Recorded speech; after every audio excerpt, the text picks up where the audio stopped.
Hey guys, let's talk about that last episode of Real Housewives of Orange County. And by the way, if you're new here, hit the like and subscribe button, hit the bell. Go ahead and donate to the channel with my PayPal. I'm getting Patreon soon. You can also donate with the Super Chat. Help grow this channel, spread this channel, support us. Real Housewives of Orange County. You guys have heard me say in my other videos, like, it just seems like we're looking at some contrived marketing. It's like, I get that it's a reality television show, but I just see Bravo execs behind all of this. Let me just tell you, the circus freak party, this Halloween party, which, okay, I did not know that they filmed the show and like we don't get it until a year later. It's basically Halloween right now, y'all. Anyway, I looked around at that party and I loved everybody's outfits, but I looked around at that party and there was basically only what looked like the 6 or 7 women that's on this show, the helper people, the helper bees, like the caterers, and probably a few flitting crew members in the background. That was all that I saw. Which says to me that none of the women organized this party as it would have been done in the past. It's no longer just organic. Like, the women are like, hey, I'm going to throw this party. I'm going to throw this charity. Like, can we get together? Do you want to come? Blah, blah, blah. We're no longer looking at that. This is something else entirely. And so I think it's kind of, I don't like it. I don't like it because it's like they're trying to pull a fast one over on us.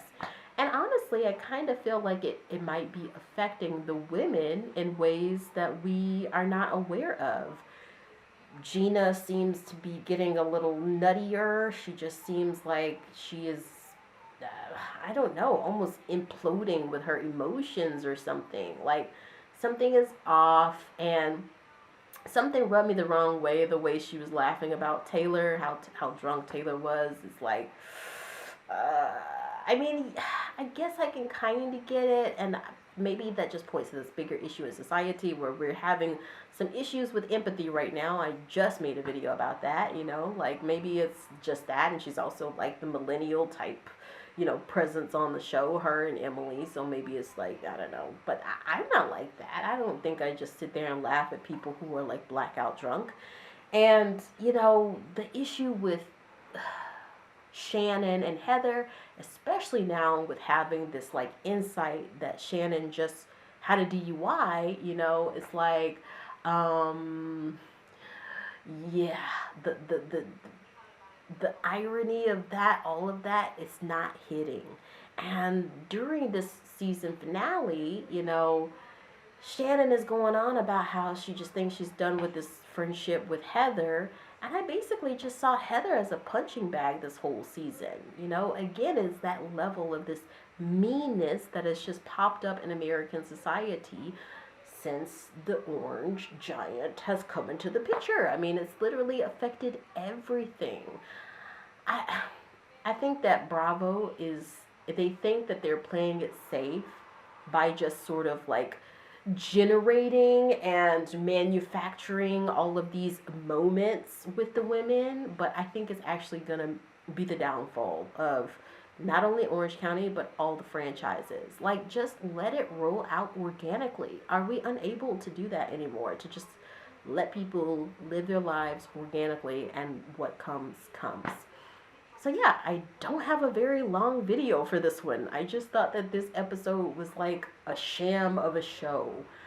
And then also, I'm thinking back to the good old days with like Kelly Dodd, Vicky Gunvalson, Gina Keogh, um, even Slade, and Gretchen. I mean, there was just something so much more organic about it. It was something so much more real about it. The women's personalities really shine through. All I see is like Tamra just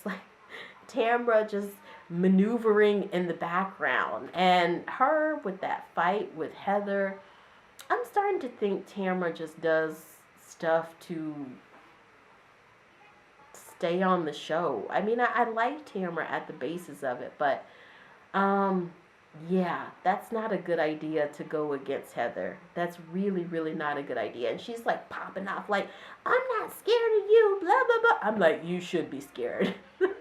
Because Heather won't punch you out. She'll punch out all your job prospects and like your contacts and smear your. I feel like that's the type of person she is. Like, she's not going to get you by, like, you know, the hair. She's going to get you by the money or something. Like, she's going to ruin some great opportunities for you. But, no, I don't see Heather as a vindictive person. Like I said many times, I just see Heather as someone with a different type of personality than these women. She doesn't have the reality TV type personality. She just has like an actual like an actual housewife person, like someone who like prides themselves on being a wife and a mother, and is an actress also, and has had a career and has been quite successful and has a successful husband. And I see these women as like, this reality TV show is my livelihood. So if I gotta be dirty, I'm gonna be dirty. And who wants to watch that? That's just like if y'all want to have like a real world survivor, type competition games or whatever, just make a new show, just only hire women who have like blonde hair and fillers and all that stuff, and it'll basically be Real Housewives the way that it is right now. But if you're gonna have a show about housewives, stop driving wedges between innocent people. And Shannon and this weird BDSM corset that she's got on, and the pink. It's just like, what are we watching? Are we watching the deterioration of Housewives before our eyes? I really hope not, especially since OC is the oldest franchise. I don't know. Y'all, let me know in the comments. I want to know what you guys think, because I just like, again, this is one of those videos where eventually I'm just going to start throwing feces at the wall, like seeing what sticks. What are we looking at here? I feel like our RHOC, it might be at the end of his legs. And speaking of, I know I'm going to get off in just 1 second. Rant almost over. But speaking of, even with Real Housewives of New York, I haven't watched the new franchise with the new women. If you have, maybe you can put it down in the comments. I mean, is that something that RHOC maybe needs to lean towards? If you guys can, check out the most recent interview that Nene Leakes did with Carlos King on his podcast on YouTube, because I feel like she expressed it very well, of just how it's no longer the way that it was in the old days. It's turned into something entirely different. But I want to know what you think, guys. Go ahead, click the like, subscribe button, hit that bell so you know whenever I post video. Share on all your networks, and support this channel by making a donation with PayPal or with Super Chat or Super Thanks, however you want to call it. And I will see you guys next time.